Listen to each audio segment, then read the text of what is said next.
खुलुमबाय गिबियावनो नोंथांमोन बयखौबो सोरजि दा क्रिएटिविटी चेनेलाव बरायनानै लाग्रोनाय जालायबाय। दिनै 21 सेप्टेम्बरनि माखासे गोनांथार निउज आपडेटफोरखौ नोंथांमोननि सिगाङाव फोरमायथिनो हगारनाय जालायबाय। नोंथांमोनहा नायनानै जुदि मोजां मोनोब्ला लाइक खालामगोन, शेयार खालामगोन आरो चेनेलखौबो साबस्क्राइब खालामनानै लागोन होनना आसा खालामनाय जाबाय। थ' बिदिब्ला जोङो दिनैनि माखासे गोनांथार निउज आपडेटफोरखौ जागायनोसै। गिबियावनो दङ UPPL दोलोनि दैदेनगिरि रंगुल बर' बिथाङा आथिखालनि हाग्रामा महिलारि बिथांखौ बायदिसिना रावजों सोंखारिनायखौ नुनो मोननाय जादों। थारैनो जों बयबो मिथिगौ आथिखालाव फैगौ 2024 मायथाइयाव जानो गोनां MP लकसभा बिसायख'थिखौ नोजोर बोनानै गुबुन गुबुन दोलो आफादफोरा गावजों गावनि गेजेराव सोंखारिलायबाय थानायखौ नुनो मोननाय जादों। थिग बेबायदिनो मैयाबो आरोबाव UPPL दोलोनि सासे दैदेनगिरि रंगुल बर' बिथाङा हाग्रामा महिलारिखौ बायदि रावजों सोंखारिनायखौ नुनो मोननाय जादों, जेराव बिथाङा खौरांगिरिफोरनि सिगाङाव बुंथिनाय बायदिब्ला हाग्रामा महिलारिया मोनसे समाव BTCखौ जंगल राज खालामदोंमोन, धाकु टाइप बायदि सोलिदोंमोन आरो गावनि गोसो बायदि जेरै गोसो एरै खालामदोंमोन, जायनि थाखाय बै समाव खौरांगिरिफोराबो गोसो बायदि बाथ्रा बुंनो मोनामोन। नंगौ, बेफोरनि अनगायैबो आरोबाव गोबांथार बाथ्राफोरखौ बिथाङा बुंथिबावदों, जेराव बिथाङा खौरांगिरिफोरनि सिगाङाव आरोबाव बुंथिबावनाय बायदिब्ला हाग्रामा महिलारिया बै समाव एसे डाकु टाइप सालायदोंमोन आरो गुबुन गुबुन हारि माहारिफोरखौ बन्सित खालामनानै दोन्दोंमोन, जायनि जाहोनाव हाग्रामा महिलारिनि समावनो बर' होननाय मोनसे आफादाबो जोनोम जानो गोनां जादोंमोन। नंगौ, बेफोरबायदि गोख्रों गोख्रों बाथ्राफोरखौ बुंथिनानै होदों बिथाङा। आसाम आयेन आफादनि बुंथिगिरि स्वrjith दैमारिया क'क्राझाराव दावबायफैदों। थारैनो जों बयबो खौरां बिजोंनि गेजेरजों मिथिनो मोननाय बायदिब्ला देग्लाय 2023 मायथाइनि आसाम आयेन आफादनि जथुम्माया फैगौ दिसेम्बर दाननि गेजेरावनो जागोन आरो बे दिसेम्बर दानाव जानो गोनां गोजां बोथोरनि आसाम आयेन आफादनि जथुम्माखौ BTRनि गाहाय थावनि एबा BTR सेक्रेटारियेटआव खालामनाय जागोन होनना मिथिनो मोननाय जादों। नंगौ, बेखौ नोजोर बोनानैनो मैया आसाम आयेन आफादनि बुंथिगिरि स्वrjith दैमारिया BTR सेक्रेटारियेटआव दावबायफैनानै खौरां लाफैनायखौ नुनो मोननाय जादों, जेराव बिथाङा आथिखाल BTRनि गोबां अफिसियेल्स आरो गोबां दैदेनगिरिफोरजों लोगोसे गोबां गुबुन गुबुन मेलेमजिबि बिथांमोनजों सावरायलायनायखौ नुनो मोननाय जादों।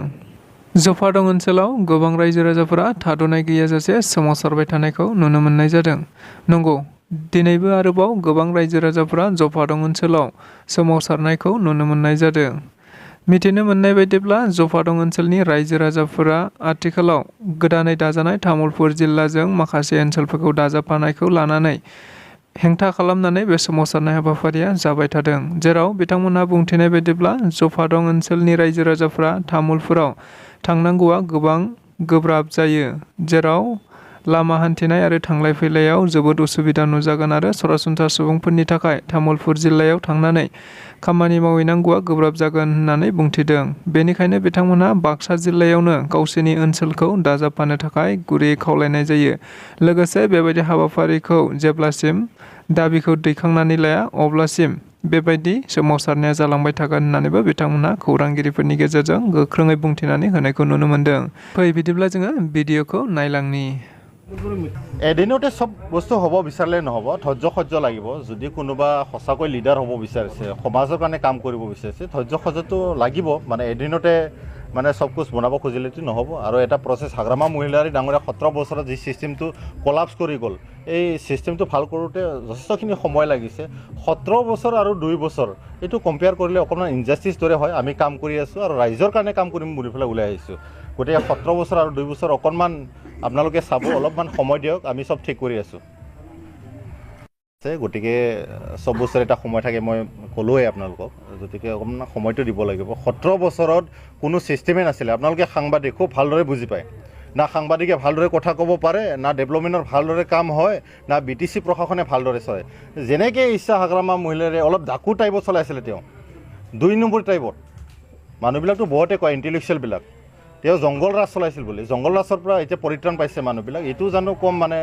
সুখৰ কথা। আজি BTRবাসী ইমান ধুনীয়াকৈ শান্তি জীৱন যাপন কৰিব পাৰিছে, গতিকে এইটো আমি শলাগ ল'ব লাগিব। আমি সদায় বেয়া দিশটো চালে নহ'ব, অলপ ভাল দিশটোও চাব লাগিব। BTRত যি ধৰণে উন্নয়ন হ'ব লাগিছিলে সেই ধৰণে বাট পথৰো উন্নয়ন হোৱা নাই। ছুইজাৰলেণ্ডৰ সপোন দেখুওৱা প্ৰমোদ বৰাই আজিলৈকে পাতপত্ৰ বাদ দিয়ক হাগ্ৰামা মহিলাৰ সময়ত কি হৈছিল হাগ্ৰামা মহিলাৰ সময়ত জুৱা খেলিছিল আমিতো শুনিছোঁ তেখেতে নিজেই জুৱা খেলিছিল তেওঁ হাগ্ৰামা মহিলাকতো বহুতে মদাৰো বুলি কয় তেখেতসকলৰ সতীৰ্থবিলাকে কৈছে আমি কোৱা কথা নহয় গতিকে এই মদাৰো জুৱাৰো মানুহবিলাকে যেতিয়া নেতৃত্ব দিব তেতিয়াহ'লে সমাজখন কেনেকৈ উন্নতিৰ পথত যাব গতিকে তেওঁলোকে গোটেই মানে BTCখন ধ্বংস কৰি গৈছিলে আমি আকৌ এবাৰ ৰিফৰ্ম কৰিবলগীয়া হৈছে সমাজখন আমি গঠনমূলকভাৱে চিন্তা কৰিবলগীয়া হৈছে আগুৱাই যাবলগীয়া হৈছে সেই সময়ত আপোনালোকে চাবচোন অবৰ সংগঠন জন্ম হ'ল কিহৰ কাৰণে হাগ্ৰামা মহিলাৰে যেতিয়া অন্য জাতি জনগোষ্ঠীক তেওঁৱে মানে বঞ্চিত কৰি ৰাখিলে কিছুমান অধিকাৰৰ পৰা সেইকাৰণে অবৰ সংগঠন জন্ম হ'ল আমাৰ যে দাবীসমূহ সেই দাবীসমূহ যদি মানি নলয় আমি পৰৱৰ্তী সময়ত আমি বিভিন্ন ধৰণৰ কাৰ্যসূচী লৈছোঁ আমাৰ দাবী আছিলে যে আমাক পুনৰ বাক্সা জিলাতেই বাহাল ৰাখিব লাগে তামোলপুৰ জিলাৰ পৰিৱৰ্তে আমি এইখিনি দাবী কৰি আহিছোঁ আমি বিগত দিনবোৰত আমি 7টাকৈ কাৰ্যসূচী আমি লৈ আহিছোঁ ইতিমধ্যে আমি 7টা কাৰ্যসূচী লোৱাৰ পিছত আজিলৈকে গভৰ্ণমেণ্ট ফালৰ পৰা চৰকাৰী ফালৰ পৰা কোনো এটা ফিডবেক পোৱা নাই সেয়েহে আমি আমাৰ যি কাৰ্যসূচী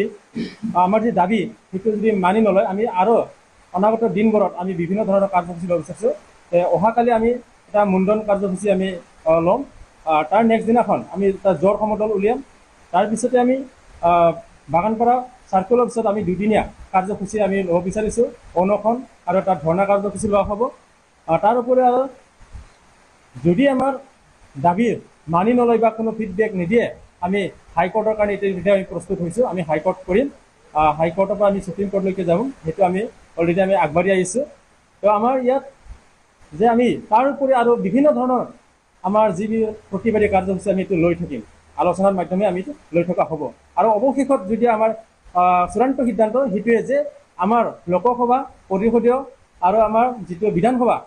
নিৰ্বাচন আহিব তাত আমাৰ ৰাইজৰ পৰা সম্পূৰ্ণভাৱে ভোট বৰ্জন সিদ্ধান্ত আমাৰ কৰা হৈছে আৰু ইয়াৰ বাবে আমাৰ এই অঞ্চলৰ কুবনখাটা আৰু জপাৰং অঞ্চলৰ বিভিন্ন ছাত্ৰ সংগঠনৰ পৰা আদি বিভিন্ন সমিতি বান সমিতি আদি সকলোৱে লগ হৈ আমি একগোট কৰিছোঁ ইয়াত আমি কোনো ৰাজনীতিৰ কাৰণে আমি কৰা নাই আমাক বহুতে কৈ আছে যে ৰাজনীতিৰ এটা মেৰ পেজ বুলি আমাক কৈ আছে কিন্তু এইটো আমি কোনো ৰাজনীতিৰ মেজ বেছ নহয় আমাৰ ইয়াত সকলো ছাত্ৰ সংগঠন বান সমিতি সাধাৰণ ৰাইজে আমি লগ লাগি আমি এইখিনি প্ৰতিবাদ আমি চলাই আহিছোঁ এই অঞ্চলৰ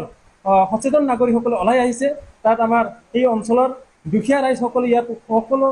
ওলাই আহি আমাক সহযোগ কৰিছে যে এইটো কোনো ৰাজনীতিৰ নহয় আমি কোনো ৰাজনীতি আমি কৰিব যোৱা নাই মাত্ৰ আমাৰ উদ্দেশ্য এটাই আমাক বাক্সা জিলাতে ৰাখিব লাগে তামোলপুৰ জিলাৰ পৰিৱৰ্তে আমাৰ জনসাধাৰণৰ যাতে কোনো অসুবিধা নহয় আমাৰ बयबो मिथिखागौ जे जोंना जिथु गोजां बोथोरनि सेसन उइन्टार जिथु सेसन आसाम आयेन आफादनि बियो क'क्राझाराव जागोन जोंनि बड'लेण्डनि एसेम्ब्लियाव बे बड'लेण्डनि एसेम्ब्लियावनो दिनैहाय जोङो बड'लेण्ड गभर्नमेन्ट आरो डिस्ट्रिक्ट एडमिनिस्ट्रेसन आरो जोंनि क'क्राझारनि गासै डिपार्टमेन्टनि अफिसारफोर आरो जोंनि इउनिभार्सिटि CIT आरो क'क्राझारनि कलेजनि प्रिन्सिपाल आरो रेजिस्ट्रारफोरखौबो लानानै जों दिनै सावरायदों जे माब्रैहाय जोङो जे आसाम आयेन आफादनि जथुम्मा जागोन आसाम बिधान सभा जागोन डिसेम्बराव बे जथुम्माखौ मोजाङै मोजां माब्रैहाय जोङो खालामलांनो हायो आरो बिनि थाखाय जि थानायनि जायगा नांगौ दोननायनि जायगा नांगौ बेफोरखौ जों माब्रैहाय मेकआप खालामनो खारन 1000निफ्राय 1500सो मानसिफ्रा बेवहाय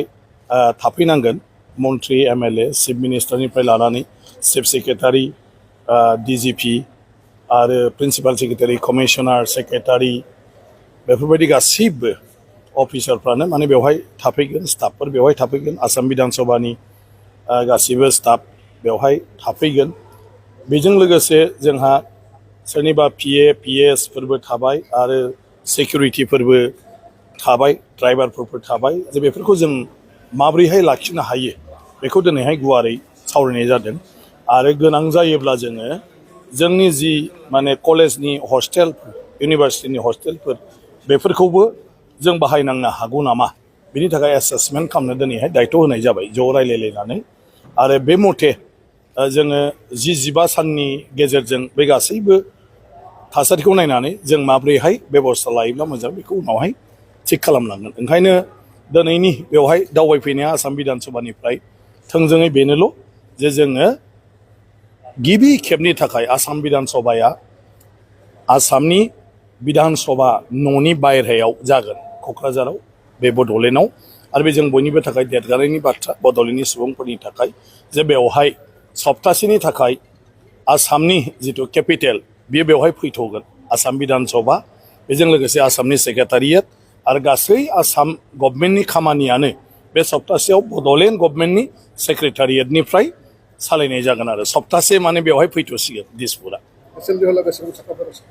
एसेम्बलि हला गासिबो थिगैनो दंजोबो नायखाजोब्बाय आरो बे सप्तासेनि गेजेरावनो बिनि 126 सा MLAफोर जिरायनो हानाय मन्त्रि MLAफोर जिरायनो हानाय बे जायगाखौ दा खालामसिगोन सप्तासेनि गेजेरावनो बेखौ आरम्भ खालामगोन गतिके बे जाहैगोन बे जायगाया जि आसाम बिधान सभा माने बड'लेण्ड एसेम्बलिनि जिथु हल बे हलावनो जोंनि आसामनि एसेम्बलियाबो जिरायनो हायो 126 जना आरो बिनि थाखाय दा खालामगासिनो दङ